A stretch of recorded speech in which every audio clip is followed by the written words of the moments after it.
Hay que contar que me amenazaron en Colombia, que yo pensé que ya mi papá lo habían matado hace tantos años que parecía inverosímil que nos volvieran a amenazar. Me dicen, escoja una ciudad de España y le pagamos el pasaje y allá la dejamos. No sé por qué escogí Barcelona, no tenía ni idea de lo que pasaba aquí, pues, y aterricé aquí. Entonces, pues lo primero que nos pasa a todos, limpiar casas, cuidar niños, trabajar en la hostelería, bueno, hacer cualquier trabajo, lo primero que hay para poder sobrevivir. Y debo decir que la primera salvación fue la música. Mientras uno limpiaba casas y eso en unos ventanales grandísimos. ¿Y qué ponías? Yo ponía Joe Arroyo. La joyería es como un mundo absolutamente íntimo, estás ahí en un lugar donde nada se parecía en nada a mí, donde la comida era distinta, donde los olores, los sabores, donde nadie sabía quién era y además a nadie le importaba.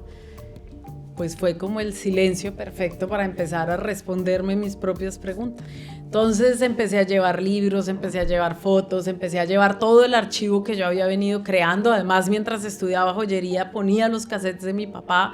Empecé a preguntarle a mi mamá, envíame fotos, y empiezan a llegar las cartas, empiezan a llegar las fotos, empieza a llegar la historia. Tenemos que hacer algo con esto. Y yo le dije, yo quiero hacer una exposición. Y me acuerdo el día de la inauguración de la exposición, ahí en la sede de Casa América Cataluña, y me dice Xavier Binadé, en este momento estás en la cima de la montaña. Esto es como una cascada, no sabes a dónde te va a llevar.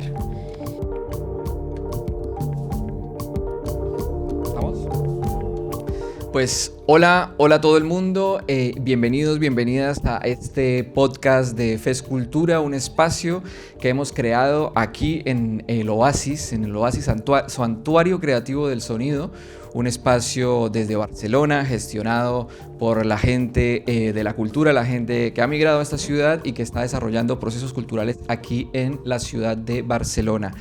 El podcast de FEScultura lo que hace es invitar a artistas, gestores culturales, creadores culturales que han transformado sus vidas o están transformando sus vidas, sus territorios y sus comunidades a través de su creación, a través del arte, a través de las propuestas culturales.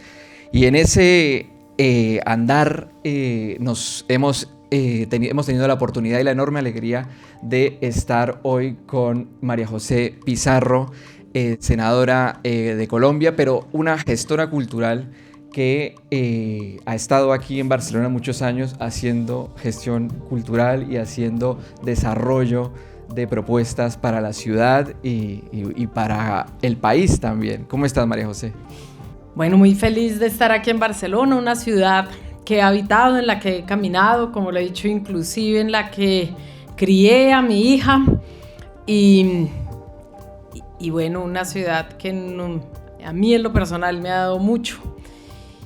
Precisamente todo mi proceso de retorno empezó a construirse desde Barcelona, desde el trabajo que bueno, porque me encontré con seres maravillosos, empecé a realizar aquí y eso fue precisamente lo que me llevó de vuelta a Colombia, pero a volver no de cualquier manera, porque de eso también se trata el retorno, volver precisamente como en el ejercicio pleno de la ciudadanía a intentar cambiar un país en un momento también de ebullición cultural muy fuerte y el haber transitado precisamente de ese activismo cultural por la paz, por la memoria, a pues ya el ejercicio político que tiene muchos otros retos, pero que también es cultura. Uno cree que no, pero la política es cultura. Con María José nos hemos cruzado en la vida en otras épocas. Y yo quería contar un poco la anécdota, porque también pensando en esta entrevista, decía, claro, yo tuve la oportunidad de conocer a María José en el año 2001. Trabajamos juntos en algún momento en un trabajo de estudiantes en Bogotá. Éramos meseros. Éramos meseros. En Colombia. Éramos meseros en Colombia. Y durante mucho tiempo convivimos en ese trabajo que era muy intenso y que también se forjó ahí pues una relación de amistad. Y en ese momento yo no conocí a María José Pizarro. ¿no? Yo conocí a María, me parece que era María Barón. Sí, María José Barón. María Sí. José Barón, ¿no? Fue la persona de la que yo conocí, con la que yo conviví, pero nunca, digamos, tuve acceso o conocimiento de tu historia, porque, y eso que pasó tiempo. De hecho, me acuerdo de haber hablado, porque tú habías acabado de llegar de tu viaje por Sudamérica, y hablábamos del Amazonas y de Brasil y de Bolivia y de todo eso, pero pues era pues una persona, María José Barón, que había hecho un viaje muy largo por América Latina y contaba esas historias, ¿no? Y entonces creo que es para mí la oportunidad de preguntar quién era María José Barón. ¿Quién era en ese momento? Pues sí, efectivamente me llamaba de manera distinta, no le decía a nadie cuál era mi identidad, pues mi relación con Carlos Pizarro, ni mi historia personal, sino pues intentaba mantenerme completamente al margen de esa historia. Es más, había decidido construir mi vida muy lejos de la política, muy lejos sí, de ese ecosistema político que hay en Colombia. E inclusive yo me acuerdo que yo miraba el mapa de Latinoamérica y estaba, no sé, en Ecuador, en Perú, y yo decía, no, estoy todavía muy cerca, yo me tengo que ir más lejos y me tengo que ir más lejos. Y sí, fueron más de 4 años, 5 años viajando por Colombia, viajando por América Latina, con una perrita que amé, taganguera, que se llamaba Libertad, y con una barriga así de grande, porque quedé embarazada. Tiempo después, hace un poco hablé justo con el embajador de Venezuela en el marco de los diálogos de paz con el ELN, y le conté también la historia de que habían sido esos viajes, por qué me había ido, y me preguntó, ¿cómo así? ¿Tú estabas embarazada? Y yo le dije, sí. ¿Y dónde hice? Y yo le dije, mi hija la hice en Ecuador. El padre es venezolano y yo soy colombiana, y recorrimos Ecuador, Perú, Bolivia, y me dijo, no puede ser, entonces ella es la latinoamericana integral. Y le dije, sí, parece que sí es la latinoamericana integral. Pero sí, cuando nos conocimos con Diego, trabajábamos en un restaurante, éramos meseros, él vivía a la vuelta de mi casa. Además, entonces teníamos harto rato para conversar cuando veníamos de regreso hacia nuestras casas, y por coincidencias de la vida terminamos unos años después, sin proponérnoslo, eso sí, coincidimos en Barcelona. Y debo decir que, claro, las afugias del haber migrado no le permitían a uno como ahora, ¿no? Ahora hay un montón de colombianos y gente maravillosa haciendo un montón de cosas. Inclusive uno ve cómo han evolucionado cuando uno conoció a la gente en el rebusque de Ocupas, viendo a ver cómo sobrevivían, y años después los reencuentra uno, pues mira, en tremendas tareas tan bonitas. Así que creo que somos una colectividad que ha hecho cosas maravillosas. Ha ido cambiando también, yo creo, la mirada sobre nosotros y nosotras mismos aquí en este territorio. Y eso creo que ha sido también un poco el premio de haber resistido aquí en tantos años, ¿no? Porque ya en mi caso van como 21 años, y a veces digo, no me voy a poder ir, porque siempre tengo curiosidad de qué va a seguir, cómo va a seguir esto, porque van pasando cosas que son muy emocionantes, de ir ganando terreno, de ir encontrando espacios, de ir abriéndonos los espacios como este mismo espacio en el que estamos, que son conquistas en el fondo también de este territorio. Pero yo quería volver un poco a el viaje por América Latina, y que nos contaras qué descubriste, cuál fue ese viaje, que es un viaje, parece también por tu edad en este momento, es un viaje iniciático, ¿no? Es un viaje de una búsqueda. ¿Qué descubriste? Pues lo primero, me reencontré con el continente. Mis padres, me acuerdo, me decían, nosotros luchamos para que todos los niños puedan tener un mínimo de oportunidades, ser niños, tener lo que tú tienes, en últimas. No era que fuera demasiado, la verdad, pues vivíamos en una clandestinidad que no era como el espacio más tranquilo para crecer en la niñez. Pues ellos eran guerrilleros y al ser guerrilleros pues estábamos perseguidos por el Estado, por eso además me llamaba María José Barón, porque teníamos que cambiar constantemente de identidad y eso hacía pues que la niñez fuera bastante azarosa, como la decisión que ellos habían tomado. Pero cuando empecé a viajar por Sudamérica, y yo no entendía muy bien realmente por qué luchaban, pero cuando empecé a compartir con los niños en los semáforos, porque pues obvio, yo era bastante hippie con mi perra embarazada, ustedes ya se imaginarán, los años 90, pues finales de los 90, pues por supuesto, primero había tomado la decisión de vivir solo de lo que hacía en mis manos. Yo no quería vivir sino de lo que hacía en mis manos, era como un reto, un autorreto de esos que uno se pone a sí mismo. Y pues en primer lugar huía de Colombia. Huía de un país que me lo había quitado todo, de un país que negaba nuestra existencia, de un país que me dolía. A mí Colombia me dolía y decidí salir lo mejor que pude y fue por tierra, porque en esa época no habían oportunidades de viajar como ahora. Europa que quedaba al otro lado del mundo y bueno, lo más cercano era Ecuador, que cogía uno un bus 20 horas y ya estaba, 24 horas y ya estaba uno en Quito.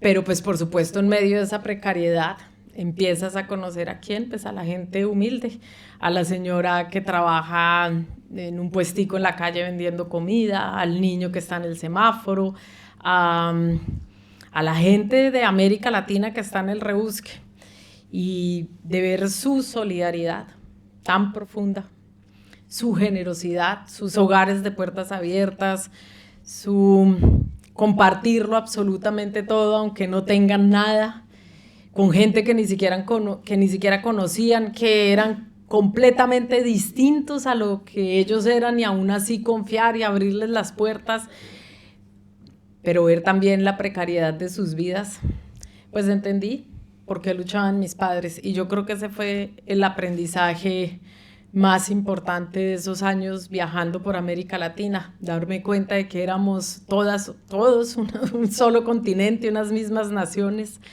de que éramos los mismos pueblos con diferencias, algunas, unos más andinos, los otros más caribeños, otros más selváticos, pero en últimas éramos exactamente lo mismo. Y finalmente pues entender que efectivamente sí, había que luchar por la gente que nada tenía y que esa era una causa justa. Y eso pues por supuesto me dio mucha tranquilidad, mucha serenidad. A partir de allí creo que ya había un espacio ganado. Y bueno, también fui mamá en el camino, entonces pude reconciliarme con mis padres en términos de, ok, ya entiendo lo que es ser mamá o papá en medio de las dificultades. Porque, claro, creo que por un lado hay algo que me llama mucho la atención, y es como todo el proceso de una maternidad en viaje, ¿no? De ir imaginando también ese nuevo momento y en una situación, pues, de inestabilidad, vamos a decirlo, por decirlo menos, ¿no? De cambio de ciudad constante, ¿no? Ahí hay un tema que además tú, mujer, viajera, embarazada, ¿no? ¿Cómo era ese momento y también cómo imaginabas que iba a ser tu maternidad, ¿no? Estoy intentando no avergonzar a mi hija que está aquí, es parte de los acuerdos que hace uno y que nos está escuchando, pero bueno, me estás preguntando cosas tan íntimas que Bueno. Toca decir que no fui nunca al médico, no me hice una sola ecografía. Sencillamente estaba viajando y viendo pues como que crecía la barriga, pero puedo decirles que está perfectamente bien. No hubo ningún problema en el camino, nació perfecta, no le faltó nada. Así que bueno, en medio de la locura, bueno, tener hijos a los 22 años también es diferente que tenerlos más grandes. Y pues yo creo que la maternidad es un ancla, ¿no? Yo estaba intentando irme intentando huir y de repente ella me trajo y me dijo, ya no hay por qué huir. Ahora hay que volver, hay que anclarse nuevamente en la tierra, hay por qué luchar, hay por qué vivir. Y yo creo que ese fue el regalo más maravilloso, porque fue conectarme nuevamente con la vida, reencontrarme también con mi familia, con un mundo femenino que yo no conocía, pues no lo conoce uno hasta que es mamá, porque ahí es que empiezan los consejos de las abuelas, de las madres, verme también en la desprotección y decir, uy, no, ya no puedo seguir esto, así me tengo que regresar a Colombia, y ver cómo todas las mujeres desplegaban su generosidad para intentar que pudiéramos regresar. Y luego, después de no haberle dicho ni a mi mamá que estaba embarazada, que me debe llegar con 8 meses, y cómo empieza la solidaridad femenina a desplegarse, eso es un mundo completamente nuevo que vale la pena conocer. Para las que no son madres, es un mundo muy bonito, porque empiezan los consejos, empiezan los afectos, empieza el mundo de los abrazos, empieza la cocina, empieza un cónclave femenino que es bellísimo, que pues quienes tomen la decisión de no ser madres, tranquilas, que igual se puede vivir lo mismo, es solo que pues siendo mamá y siendo joven pues recibes todo un mundo de solidaridades y de muchas mujeres. En Brasil recuerdo que yo dije, se me va a venir esta niña en cualquier momento, y las trabajadoras sexuales brasileñas me regalaron la ropa de sus hijos y me dijeron, por si cualquier cosa, por lo menos hay con qué vestirla. La otra mamá campesina o la otra mamá que trabajaba, venga, las mujeres, en un ejercicio de solidaridad hasta que finalmente nació, y ya estábamos de vuelta en Colombia, y ahí ya es otra historia, porque ya es el retorno. Y eso me conecta, vamos a ir un poquito atrás y te prometo que ya vamos a ir para adelante. Gracias, sí, para hablar de política que... Hombre, hay que aprovechar, ¿no? Hay que aprovechar. Que conste que si no me conoce no le cuento tantas cosas. No, yo en una entrevista que vi tuya, a mí me llamó la atención algo que decías, que era que decías algo así como, mi yo niña, hay muchas cosas que no va a poder entender lo que pasaba en ese momento, en mi niñez, hablando de tu niñez, pero mi yo adulta ahora ya puede entender muchas cosas, ¿no? Entonces a mí la pregunta que me surgía era, ¿cuáles eran esas cosas que tu yo niña no podía entender sabiendo las circunstancias en las que fue tu niñez? Y aprovechando para que nos cuentes un poco sobre eso. Pues bueno, la primera obligada era porque si habían decidido la lucha armada, mis padres habían decidido tener hijos, eso me causaba muchísima curiosidad porque nos habían metido a nosotros en una vaca loca, como decimos en Colombia, bueno, en un trajín, y eso me costaba muchísimo entenderlo. ¿Por qué? Porque habían tomado la decisión de tener hijos. ¿Por qué ese aferrarse a la vida sabiendo que los podían matar en cualquier momento, y lo que significaba estar en la lucha armada clandestina teniendo una familia? Eso pues me sobrepasaba, era algo que no entendía.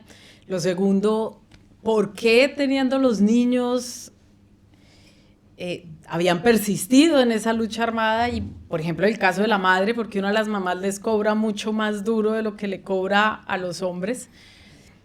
¿Por qué se fueron? Y la sensación de ¿por qué me abandonaron? No era yo lo suficientemente linda, querida, como para que quisieran quedarse conmigo.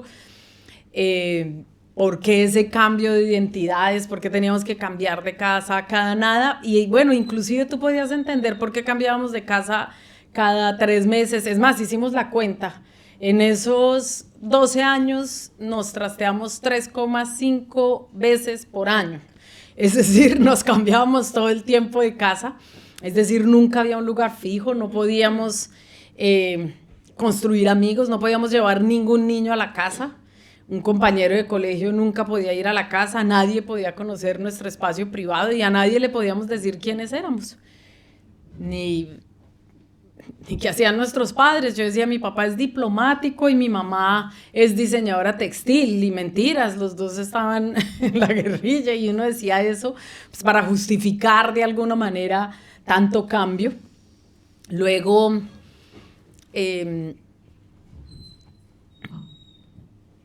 ¿por qué nunca me contaban que íbamos a cambiar? Sino que de repente llegábamos, estábamos armando una casa y al otro día se desarmaba la casa y nos íbamos. Entonces, ¿por qué no podíamos saber? Era como estar inmersa en una vorágine de la cual tú no podías decidir nada, decir nada, sencillamente eso era lo que había que hacer. Y eso, pues digamos, genera muchas preguntas y traumas y un montón de cosas, pero bueno, también hay formas para superar los traumas, entonces no hay ningún problema, no nos vamos a quedar allí. Y esas son las preguntas que me hacía, frente a las cuales ellos en ese momento no me podían contestar y yo no lo podía entender, pero por supuesto, la memoria tiene caminos maravillosos. Y el camino de memoria empezó justamente aquí, y aquí empecé a responder a todas esas preguntas.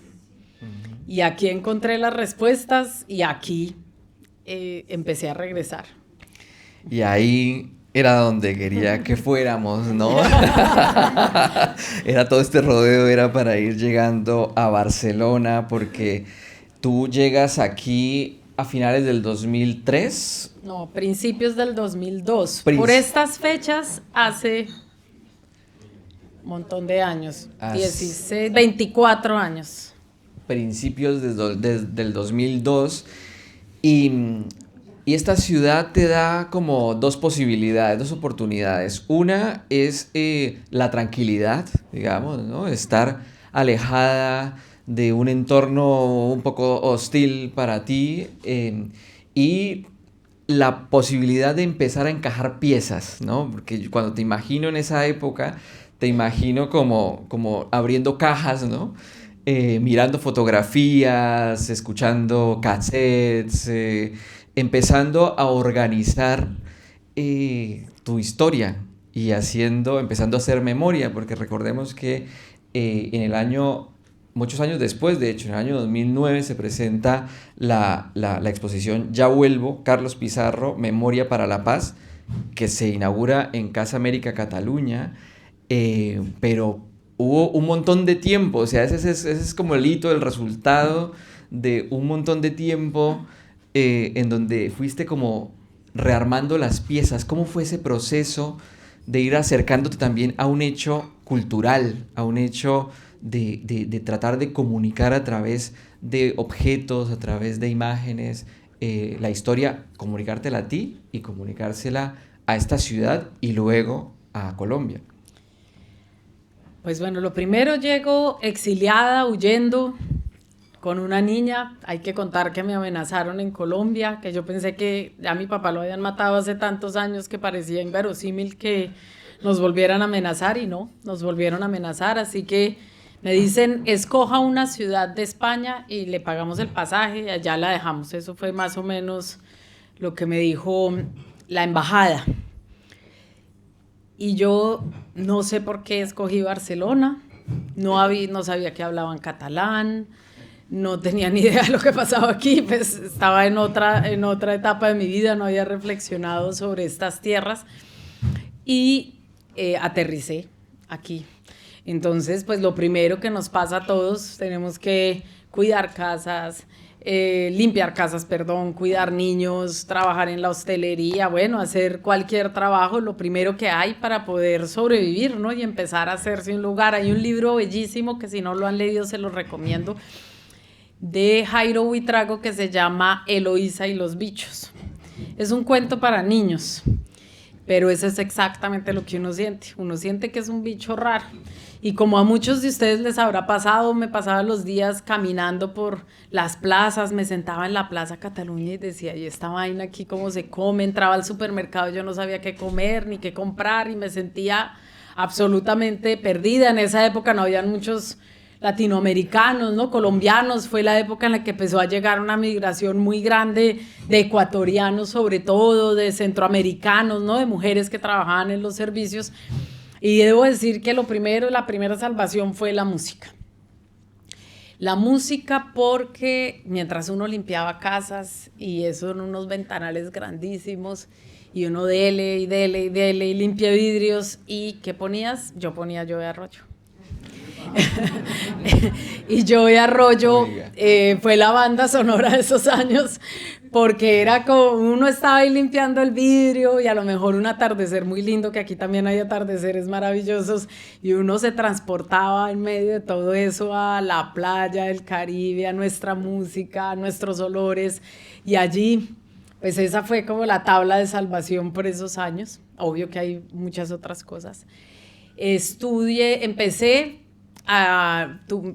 Dije, bueno, como sea, vamos a entrar a estudiar lo que podamos. Yo andaba por esos años muy enamorada de la joyería. No me arrepiento, sigo enamorada. Creo que es un oficio hermoso. Empecé a estudiar en la Escuela Massana. Entonces, la niña, el trabajo y la escuela, pues fue un poco caótico. Me empezaron a salir canas en esa época porque dormía muy poco. Y bueno, y ahí ya era otra cosa, porque cuando tú estás con una pieza de joyería, la joyería es como un mundo absolutamente íntimo, estás ahí con el fuego, con los metales y empiezas a pensar. Y las preguntas que me hacía hace muchos años en un lugar donde nada se parecía en nada a mí, donde la comida era distinta, donde los olores, los sabores, donde nadie sabía quién era y además a nadie le importaba, pues fue como el silencio perfecto para empezar a responderme mis propias preguntas. Y conocí por esos años a dos personas maravillosas, una después de otra. La primera fue Xavier Binadé, un periodista catalán que había sido el último indultado con la democracia. Era un hombre que tenía una discapacidad, él había tenido polio de niños, había sido el fundador de Periodistas Sin Fronteras y tenía muchos problemas de movilidad y los domingos no iba la señora que ayudaba en casa. Entonces yo con mi hija los domingos nos íbamos a la casa de él y cuando empecé a ir me doy cuenta de que era un enamorado de los movimientos insurgentes latinoamericanos. Entonces empecé a llevar libros, empecé a llevar fotos, empecé a llevar todo el archivo que yo había venido creando. Además, mientras estudiaba joyería, ponía los cassettes de mi papá. Empecé a preguntarle a mi mamá, envíame fotos, y empiezan a llegar las cartas, empiezan a llegar las fotos, empieza a llegar la historia. Y con él empezamos a construir todo ese camino, más desde la conversación y desde contarle a un curioso, pues, nuestra vida. Y él un día me dice, tenemos que hacer algo con esto. Y yo le dije, yo quiero hacer una exposición. Y hablamos, él me presentó a otro hombre maravilloso, también enloquecido con los movimientos insurgentes latinoamericanos, que era Toni Travería, que era el director en ese momento de la Casa América Cataluña, que él ya murió. Y ambos ya murieron, los dos ya murieron, y él le dice, hay que hacer esa exposición, y empezamos a trabajar en la exposición y a buscar, y volví a Colombia y empecé a buscar información y empecé a armar, ¿no? A sacar sí las cajas o armar un puzzle, a entender qué era lo que estaba pasando con el equipo de la Casa América. Trabajamos varios meses, realmente yo creo que fue casi un año largo buscando la información, las cintas, editando, buscando darle el tono y finalmente la inauguramos y fue como la primera vez que yo hice público en esta ciudad y incluso en Colombia de quién era hija, cuál era mi historia, qué habíamos vivido.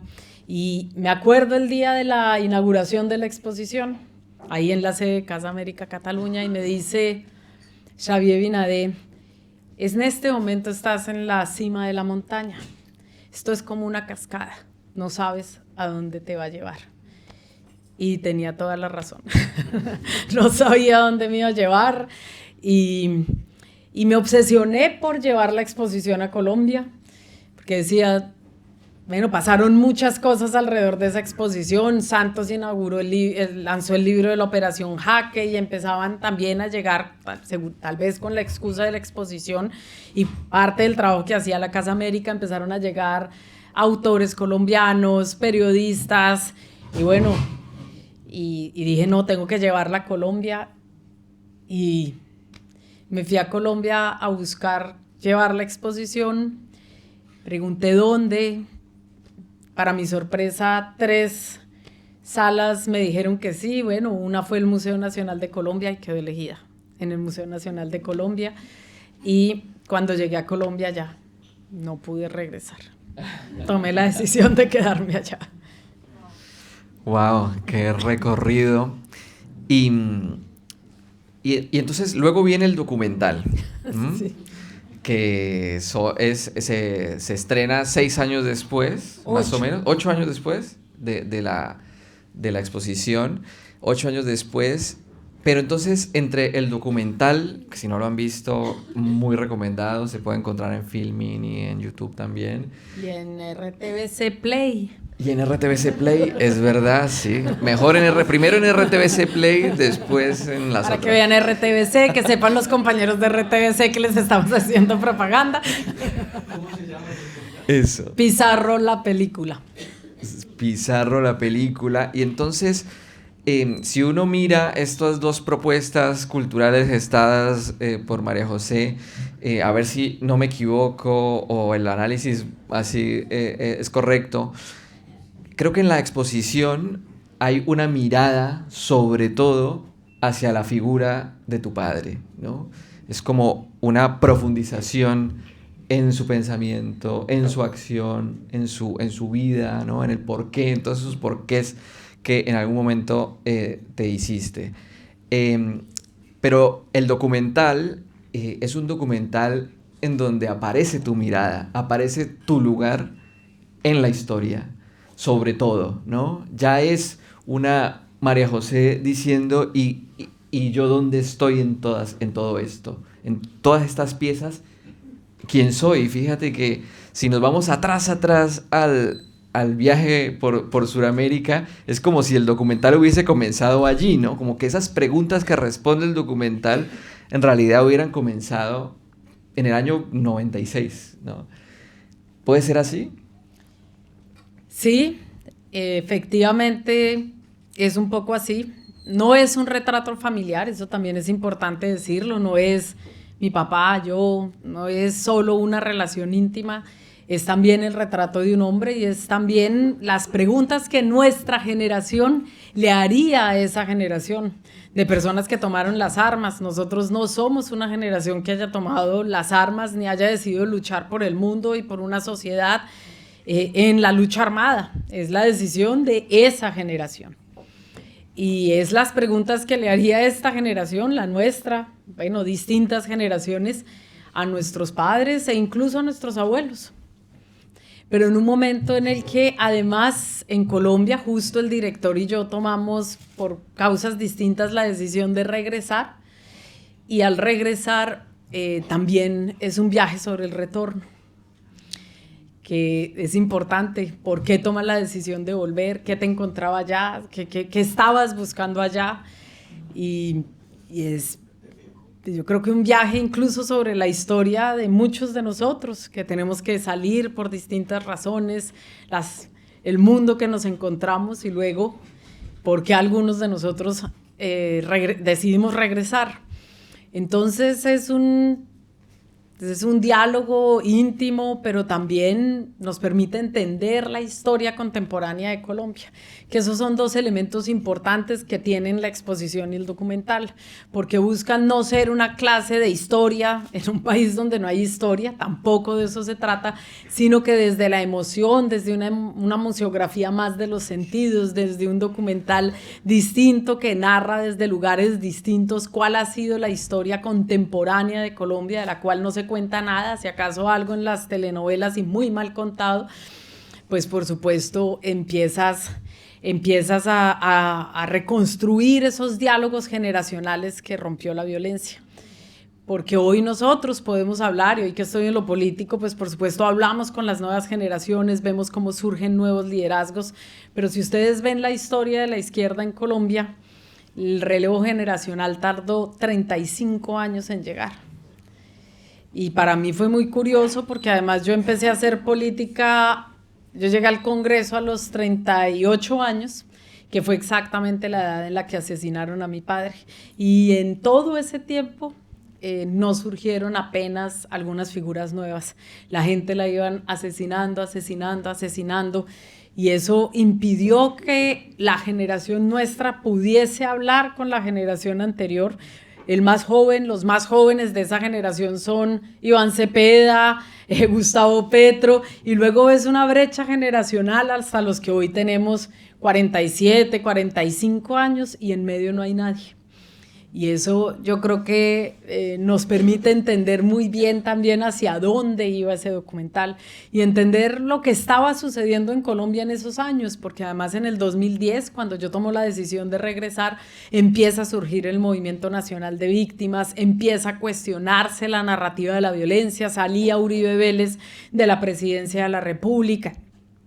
Y empezó a construir, había todo un movimiento en Colombia, no solamente alrededor de la verdad, de la justicia y sobre todo de cambiar las narrativas oficiales y de contar otras historias distintas y de darle voz a los territorios y de contar cómo se había perdido la comida de ciertas regiones y qué había pasado con la música y qué había pasado con la gente y cuál era el desplazamiento de todas esas expresiones que llegaron muchas acá, por supuesto, pero que otras pues llegaron y se perdieron en las grandes ciudades.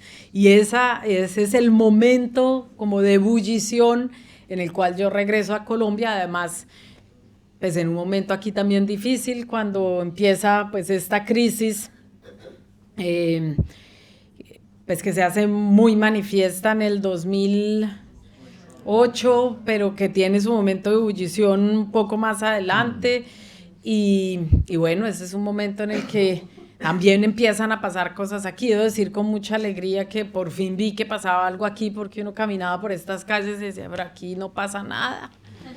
Sí, y uno llegaba al trabajo y decía buenas, y le decían no buenas, no, aquí es lo que hay. Y a mí esa palabra, eso me partía. Yo decía, pero ¿cómo va a ser esto lo que hay? Llegar todos los días al mismo trabajo y salir por las mismas calles, ir al mismo café, y la vida empezaba a convertirse en una vida tremendamente rutinaria. Y para una mujer acostumbrada a tantos cambios y a tantos azares, pues por supuesto, necesitaba un poquito más de movimiento, y ese movimiento justo como de resurgimiento pues estaba dando en Colombia y no en España. Parece que aquí se demoró un poco más. Tuvimos 2011 con el 15M y luego tuvimos 2015 con la apertura de estos nuevos municipalismos en Madrid y en Barcelona. Y mientras tanto tú estabas reabriendo camino en Colombia, y me preguntaba tanto la exposición como el documental, qué diálogos, ya los he explicado un poco, pero me gustaría como profundizar un poco en qué diálogos inició con la gente en los lugares en los que se presentó tanto la película como la exposición. ¿Qué fue lo que se empezó ahí a conversar? ¿Qué era lo que la gente empezaba a ver que no había visto, todo esto que estabas diciendo? Pues lo primero es que era una exposición y un documental que se encontraban con toda una serie de producción cultural y desde la memoria que se estaba también haciendo en Colombia. No era una voz, eran muchas voces. Haz de cuenta el mapamundi cuando empiezan a encenderse las luces en la noche. Y eso era lo que estaba sucediendo en Colombia, empezaban a encenderse muchas luces.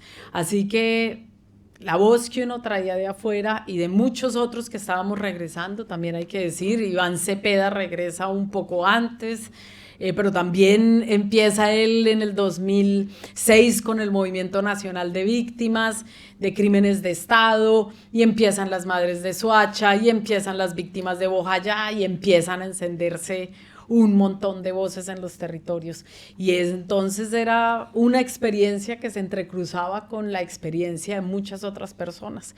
Yo desde que llegué me dediqué a recorrer Colombia y llevo 16 años recorriendo Colombia de arriba abajo, de abajo arriba, y hablando con su gente. Primero, pues por supuesto, desde el documental, desde desde la exposición, que la última itinerancia que tuvo fue en el Estadio Olímpico Pascual Guerrero, porque yo decía, bueno, hay que llevarla a un sitio donde va la gente que no va a ver cultura y que van a ver fútbol, pues buenísimo.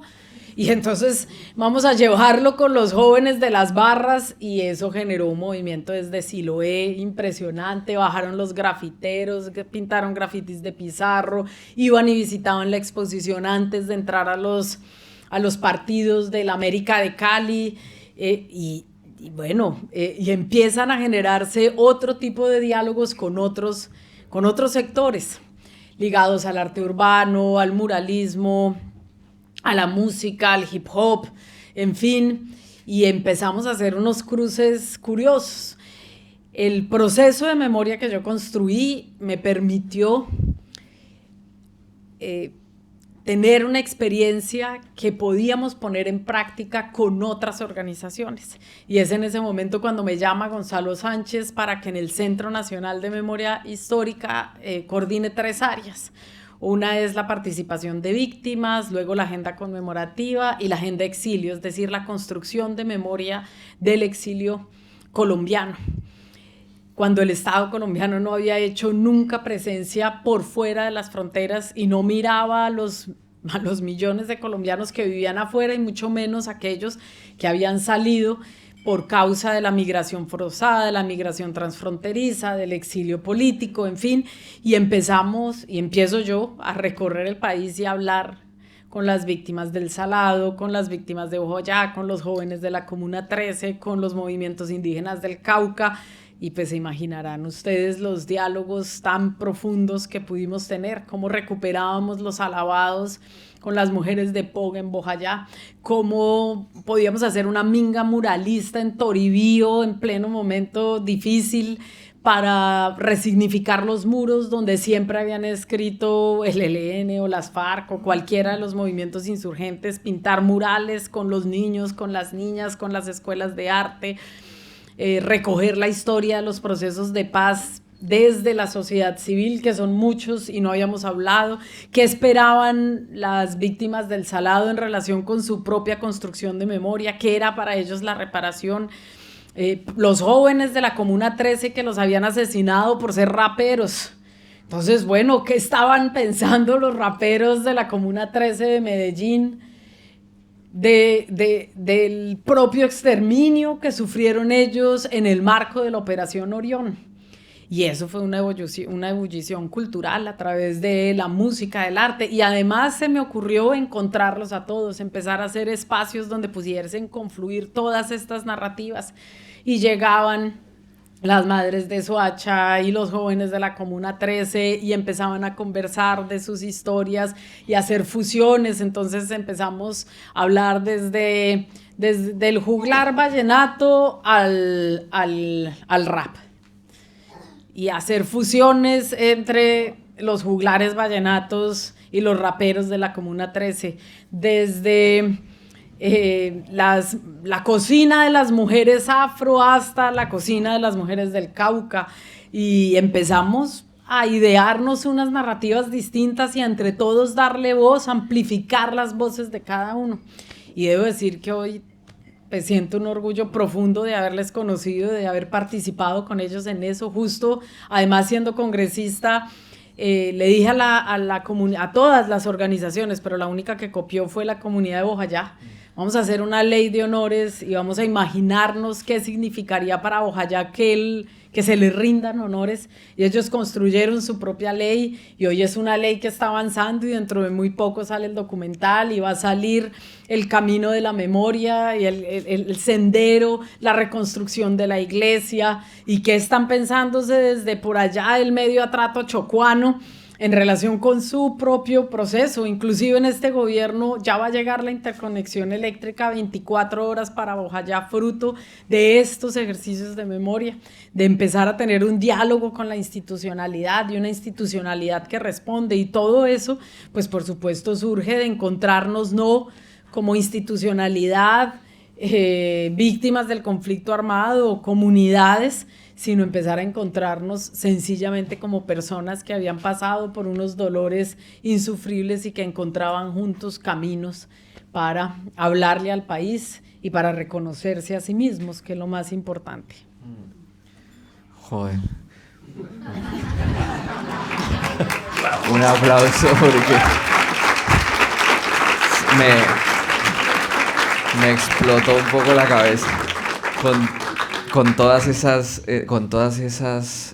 acciones y con todas esas ideas de lo que significa la cultura en los territorios, para las personas, para nuestras comunidades, y cómo a través de esa acción se construye una narrativa que sea más cercana y más propia a lo que está ocurriendo en nuestras calles, en nuestras familias, en nuestra realidad, ¿no?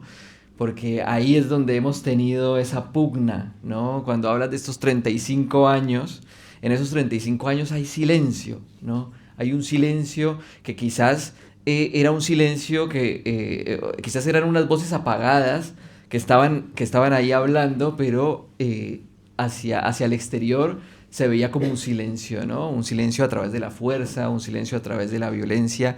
Y quizás este proceso histórico en el que estamos ahora en el país es justamente ese despertar de poder apropiarnos de la narrativa de nuestro propio pasado, de nuestra propia memoria y de nuestro propio presente y futuro, ¿no? Que es un poco el trabajo que tú has venido desarrollando con tu trabajo en la institución cultural, y que ahí yo tenía alguna pregunta pensada en relación a la potencia también de lo que es tener la capacidad de estar dentro de la institución, en este caso la institución de memoria, antes que estuvieras en la institución política, digamos, o en la institución del Congreso, digamos, antes de estar ahí, Secretaría de Cultura de Bogotá, Centro Nacional de Memoria, ¿no? Ahí hay un lugar que es importante y que también es importante de tomarlo. A veces cuando nos relacionamos con las instituciones, sobre todo los que estamos por fuera de las instituciones, siempre estamos como un poco mirándonos de lado, ¿no? En tu experiencia, que has estado mucho tiempo por fuera haciendo cosas y que luego pasas ahí a trabajar en tus temas o en estos temas que has trabajado, ¿qué potencial encuentras y también qué dificultades encontraste en ese trabajo ya con la institucionalidad cultural? Pues bueno, lo que podríamos decir en general de las instituciones colombianas o de la forma de la arquitectura del Estado en Colombia. ¿Qué es eso? Es una arquitectura y es la forma en la que durante 200 años se ha construido el Estado colombiano. Es un Estado paquidérmico, una masa que no se mueve. Es como si tuvieras ahí una masa y tú intentas que esa cosa camine y no camina y nada de lo que haya a su interior permite que se mueva. Entonces tienes que acudir a otro tipo de estrategias creativas para que el Estado pueda funcionar un poco mejor de lo que ha funcionado hasta ese momento. Entonces, cuando tú llegas desde la institucionalidad, lo primero que hay es una prevención muy grande, porque por su comunidad han pasado miles de veces chalecos de X o Y institución sin que finalmente se haya solucionado nada más allá de que les dan unos refrigerios y les hacen firmar unas listas de asistencia y después no pasa absolutamente nada. Y eso en última pues lo que va generando es una desconfianza, incluso una apatía hacia el Estado. Porque si viene el político de turno te va a prometer un montón de cosas que no te va a cumplir y cuando viene la institucionalidad pues finalmente pasa lo mismo. Y en realidad es como un pez que se muerde la cola porque el político mueve la institución a través del clientelismo político hace que ese clientelismo sea precisamente el aparataje de la inmovilidad, porque lo que tiene son corbatas y pliegos sastre y una contratación solamente en función de unos intereses y el Estado no se mueve. Y lo que estamos intentando cambiar, pues con lo que nos hemos encontrado incluso en el ejercicio del gobierno, es darnos cuenta de que hay un montón de inercias al interior del Estado que no permiten que todo aquello que nos imaginamos, que queremos hacer, que hemos querido hacer, pueda hacerse. Haga de cuenta que está pasando la línea Y entonces te encuentras una mula y la mula, y por allá un montón de rato después, pum, puedes pasar la mula y chum, 2 mulas. Y entonces tú, y entonces más o menos vas como frenado todo el tiempo intentando avanzar y no puedes porque la carretera es angosta, porque está todo lleno de un tráfico súper pesado, porque te puedes matar en el camino intentando pasar las mulas. Y eso es más o menos el camino de un funcionario que quiere hacer algo dentro del Estado, porque el Estado está así. Entonces parte de lo que tenemos que cambiar es el Estado, definitivamente. Y vendrá alguna gente, bueno, ustedes ya saben quiénes son, a decirnos que no, que hay que acabar los ministerios a lo Milei, pues mejor dicho, arrancando los papelitos, y este se va y este se va, y no se trata de eso. De lo que se trata es de construir un Estado que sea eficiente, un Estado que funcione para la gente, que yo pueda llegar con mi problema y encuentre por lo menos una sonrisa cálida y alguien que te diga honestamente, usted puede hacer esto, no puede hacerlo. No una ventanilla que se cierra y la gente queda absolutamente frustrada y sin la capacidad y con una desconfianza profunda por el Estado colombiano. Así que un poco trabajar en la institucionalidad colombiana es eso.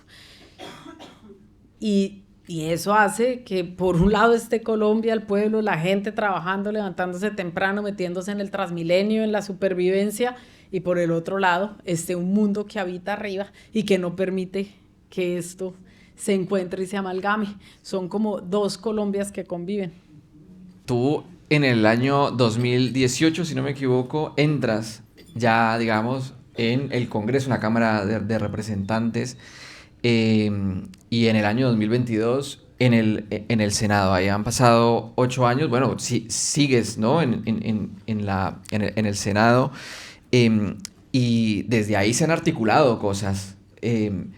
Entendemos que hay una dificultad, pero también me gustaría pensar en preguntarte en este momento en el que estamos, con la coyuntura que hay ahora, con este año que se viene agitado electoralmente, y conectándolo también con lo que has venido a hacer en estas semanas aquí en España, pues que nos cuentes un poco el punto en el que estamos, pues desde tu mirada, el punto en el que estamos, también lo que ha pasado en tu relación con las diferentes personas, las diferentes colombianas y colombianos con las que te has ido encontrando en Madrid, en País Vasco, ahora aquí, ¿no?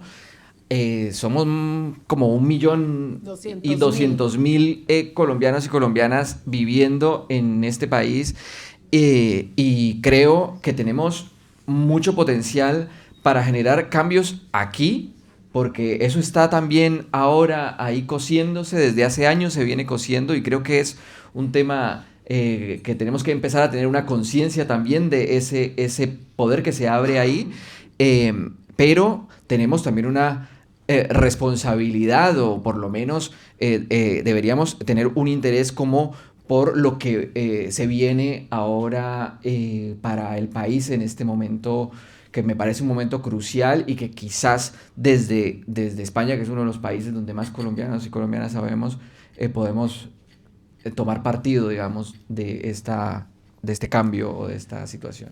Pues bueno, lo primero que debemos saber es que no es una cuestión de Colombia, y no estamos hablando solamente de Colombia, estamos hablando de lo que está sucediendo en el mundo.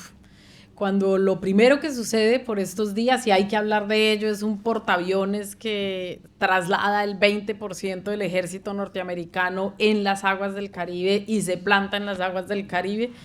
Lo primero que tenemos que saber es que no mueven todo eso para llegar y decir mucho gusto, bueno, aquí estamos y cualquier cosa nos dicen. No hace ese tipo de movimientos por eso. Eso implica que hay una disputa por la geopolítica mundial. Y según, y esto también hay que decirlo, hay un documento que seguramente ustedes vieron, pero no fue tan conocido. Es un documento que se publicó en el mes de noviembre, que lo publica el gobierno de los Estados Unidos. Es la estrategia de seguridad de los Estados Unidos. Y en esa estrategia de seguridad hay unos párrafos muy concretos, pero hay uno que debemos leer con atención, que dice: Estados Unidos no permitirá que ninguna nación del hemisferio occidental cuestione su hegemonía. Y eso tenemos que saberlo. Lo que sucedió en Venezuela no es solamente Venezuela. había sucedido en Nigeria. Unos días antes bombardearon ciertos lugares en Nigeria, atentaron contra el presidente de Burkina Faso, se llevan a Nicolás Maduro y amenazan nuevamente al presidente Gustavo Petro. Lo del presidente Gustavo Petro es absolutamente preocupante por cosas que habían sucedido anteriormente. Primero empieza en América Latina en general una amenaza, y en el mundo es una guerra arancelaria de los Estados Unidos precisamente para mantener su hegemonía. Tienen muy claro cuáles son sus ejes económicos, quieren recuperar la industria armamentística, quieren recuperar la industria automotriz, en fin, tecnológicamente, y eso es más o menos con lo que iniciamos hace un año el mandato de Donald Trump, que no es, y no podemos pensar que es una persona delirante, que se levanta un día y entonces dice la primera locura que se le aparece por la mente. No, vuelvo y repito, hace parte de la estrategia de este gobierno y de la nueva geopolítica que está planteando Estados Unidos ante el mundo. Y eso, parte de lo que venimos a hacer aquí es decirles, no, es que perdónenme, esto no es solamente Venezuela, Colombia, el hecho de que al presidente Gustavo Petro lo hayan incluido en la lista OFAC, que es una lista de narcotraficantes, por sus posiciones con Palestina, por haber planteado un modelo distinto de lucha contra las drogas, por estar cuestionando además los ataques contra las lanchas en el Mar Caribe, bueno, que te incluyen en una lista de narcotraficantes donde ni siquiera puedes cobrar tu sueldo, no puedes comprar un tiquete de avión, desapareces de la vida financiera. O sea, es que la gente piensa que es que le quiten a uno la visa y no. Es mucho más grave lo que ha sucedido con el presidente colombiano, y que de manera reiterada se esté diciendo en Estados Unidos el presidente de Colombia es un tipo enfermo y es un narcotraficante. Aupado además por una derecha colombiana apátrida que se ha dedicado los últimos meses a hacer lobby en los Estados Unidos con un montón de mentiras para que se cuestione a este gobierno y al presidente Gustavo Petro. Y para nosotros eso es absolutamente inaceptable. No es aceptable que una persona que ha luchado desde que firmó la paz hace 35 años denunciando la alianza mafiosa entre paramilitares y políticos ligados al narcotráfico, la corrupción, se ha incluido en una lista de narcotraficantes. Eso para nosotros no es aceptable.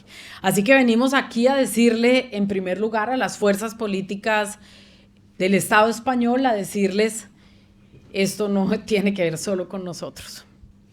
Y lo que no vamos a permitir, que además es lo más preocupante, es que su problema no es si eres progresista o no eres progresista. Es lo que acabaron de comprender la derecha apátrida de todos estos países, y lo entendieron con María Corina Machado, que el problema, que no les importa nada si gobierna la derecha o la izquierda.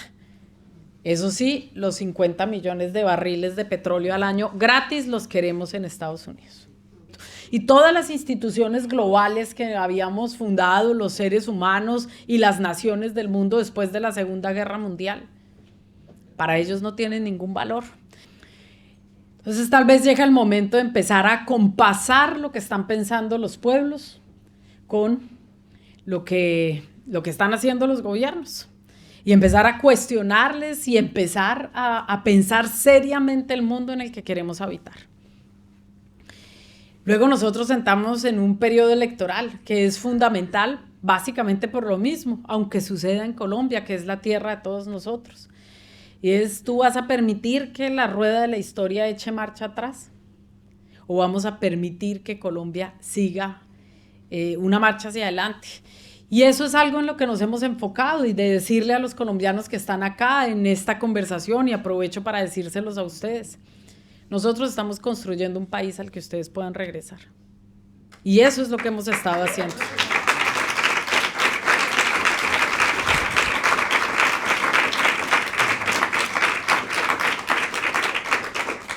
Lo primero que propusimos fue cambiar el modelo económico del país. Un país que se sustentaba solo desde la extracción de petróleo y de carbón, que eran las dos principales rubros de exportación.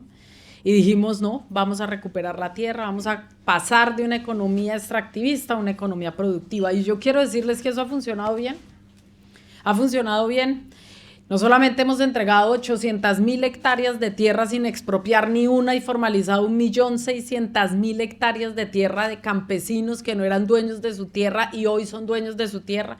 ¿Eso qué implica? Que pueden pedir un crédito, que pueden construir su vivienda, que pueden tecnificar su producción. Los insumos agrícolas hoy son mucho más baratos de lo que lo dejó el gobierno anterior y la producción agrícola ha aumentado un 10% y hoy es uno de los rubros más importantes de la economía. Las exportaciones agrícolas están creciendo, son mayores, no se veían cifras similares desde hace 35 años. Y eso es lo que está sucediendo con el agro en Colombia. Eso quiere decir que baja el precio de los alimentos y que la gente puede comprar comida más barata y que puede la gente comer. En segundo lugar, el turismo. Nosotros dijimos, queremos que la gente vea Colombia y queremos crear una sensación de pertenencia y que nos sintamos orgullosos de nuestra música y que la gente en el mundo quiera saber qué es lo que oímos, cómo sabe nuestra comida, cómo pensamos, cómo es nuestra forma de ver, cómo son nuestros paisajes. 7 millones de turistas extranjeros han llegado a Colombia y hoy es uno de los rubros más importantes de la economía y eso desarrolla otro de los sectores más importantes de mayor crecimiento y que más le aportan a la economía del país, que es el arte y la cultura. El arte y la cultura hoy son motor de la economía en Colombia. Y eso es una realidad, básicamente porque la gente va a Colombia y está consumiendo y está mirando a dónde puede viajar y entonces los guías turísticos y la música y la comida y los productos comunitarios y las redes comunitarias de turismo y la gente quiere mostrar cuál es ese cuento del país de la belleza. Entonces, pues seguramente veremos en las portadas de los edificios, como lo hemos visto en algunos, en Dubái, por ejemplo, a pesar de que allí esté la mafia, la junta del narcotráfico esté allá en Dubái, pero el edificio se ilumina con el país de la belleza y no con los narcos, como sucedía hace unos años, inclusive alrededor de las novelas que pasan en Netflix. Y hay inclusive otra producción cinematográfica.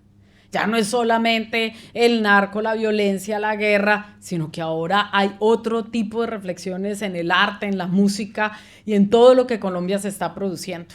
Y eso es transformador. Yo misma fui autora de la ley de gratuidad en la educación superior junto con el Movimiento por la Educación y hoy ningún joven paga matrícula en ninguna institución de educación superior pública en Colombia. No pagan un peso por matrículas. Hoy pueden estudiar en muy buenas universidades, se ha aumentado la cobertura, se están construyendo universidades en lugares donde nunca habían habido universidades. Ya no hay servicio militar obligatorio, es decir, que aquellos jóvenes que no, me da miedo mandar a mi hijo porque tiene que prestar el servicio militar, ya no. Ahora hay un servicio social para la paz. Y la gente puede prestar un servicio distinto, los muchachos, los jóvenes, diferente al servicio militar obligatorio. De eso no se habla mucho, pero es una realidad. Y todo el salario mínimo, que estamos en esa discusión, por estos días es importante que ustedes se unan a esa discusión.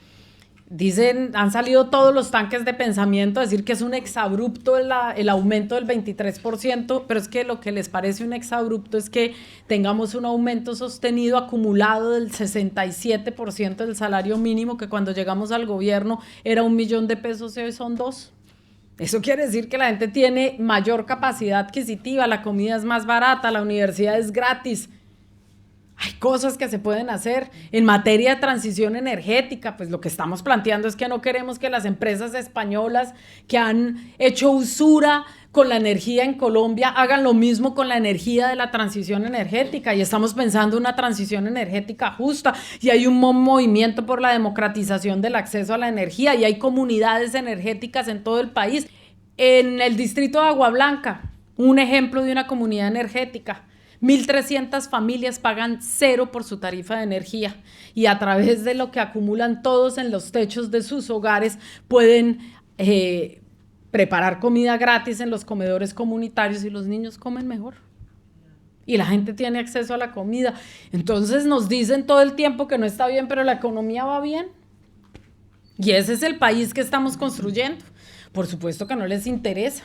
Pero entonces yo creo que es el momento de ampliar cada vez más la voz y de poder defender con toda la valentía lo que hemos hecho, que nos han dicho que no y sabemos, no es suficiente, vamos por los territorios y la gente nos dice, venga, ¿y qué pasó en esto? ¿Y qué pasó en lo otro? Y queríamos tantos cambios y tan rápido y fue tan difícil ejercer gobierno cuando nunca habías gobernado 200 años con un Estado que muchas veces nos conocías, que cometimos errores y muchos.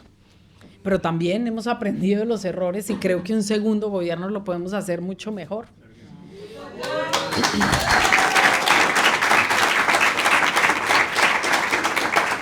Entonces no importa si quieren regresar o no, si ya hicieron su vida acá y han decidido seguir aquí, porque también es chévere Barcelona, yo también la quiero.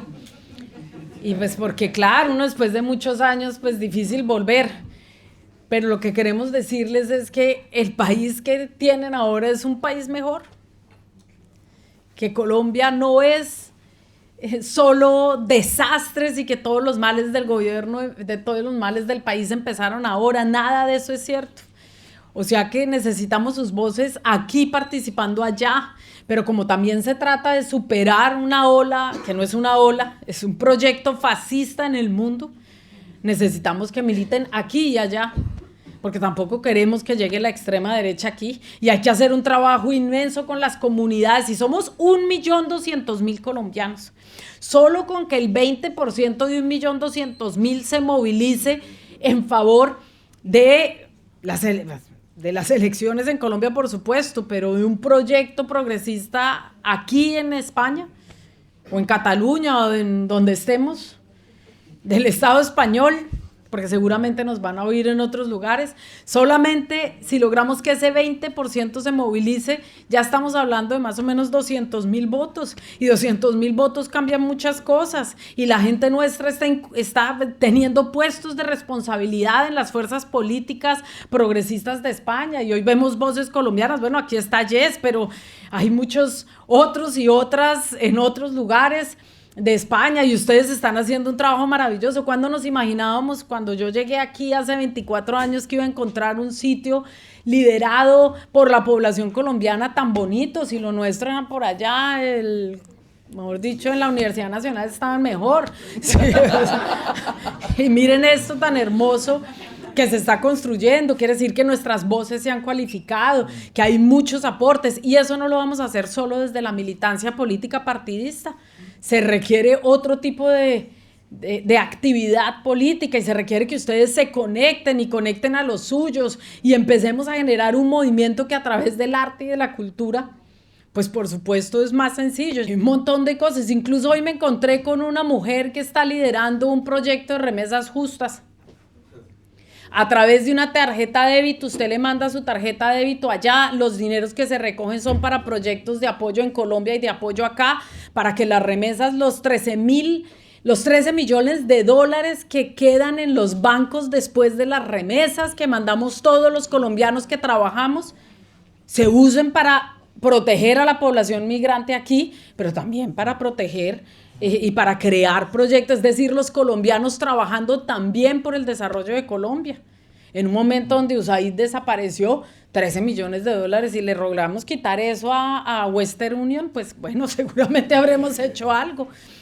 Tenemos que hacer archipiélagos y tenemos que dialogar entre nosotros y tenemos que entender que sí, hay gente que milita en los partidos, pero hay gente que tiene que militar de otras formas diferentes y convocar de una manera diferente a públicos que a lo mejor no son iguales a nosotros.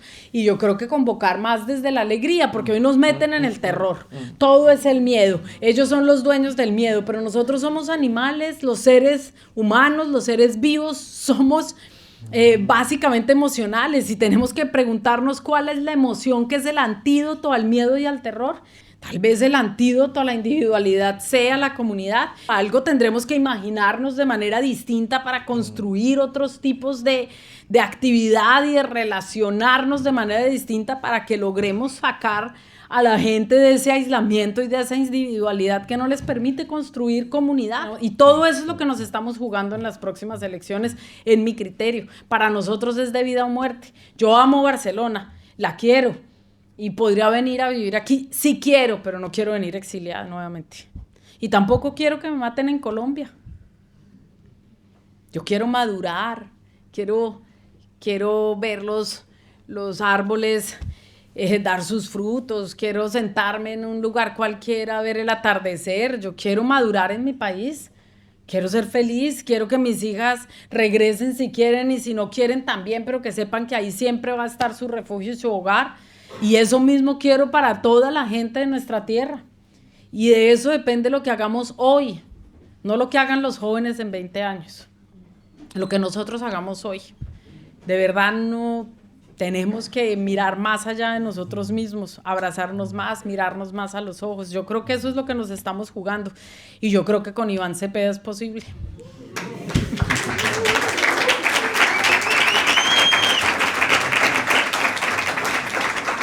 Pues María José, darte las gracias en nombre nuestro. Sí que me demoré mucho no, en la parte está final, bien, perdón. está bien. Cada uno tiene que decir lo que tiene adentro. Para eso también es este espacio.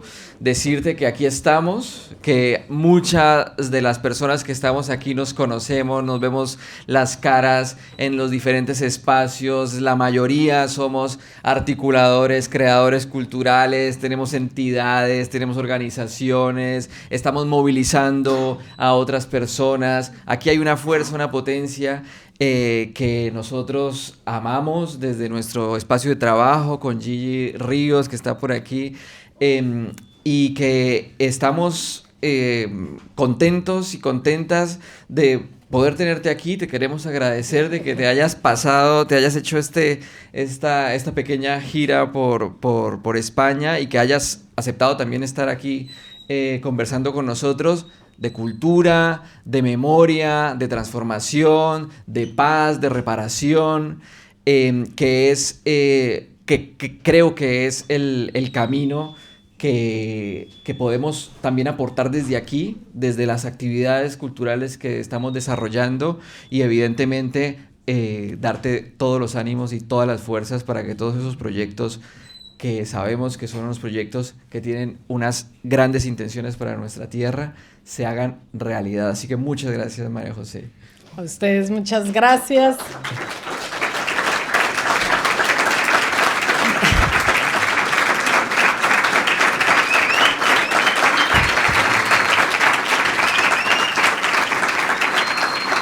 Queremos invitarles a que lleguen a esta campaña de color y de alegría y que de verdad se la gocen con nosotros. Allá vamos a regresar nosotros y vamos a darla toda. Estamos dispuestos a trabajar como trabajamos en el 2022 y más. Sabemos que tenemos el camino difícil, pero también sabemos que hemos sembrado mucho y que tenemos realmente la posibilidad de ganar.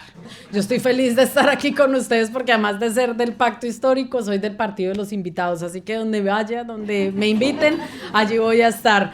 Pero virtualmente, como podamos, hay millones de caminos para construir. Gracias por haber venido, un abrazo inmenso y me llevo su fuerza para Colombia y gracias también por estos días de reposo mental y de hablar de otras cosas. Gracias.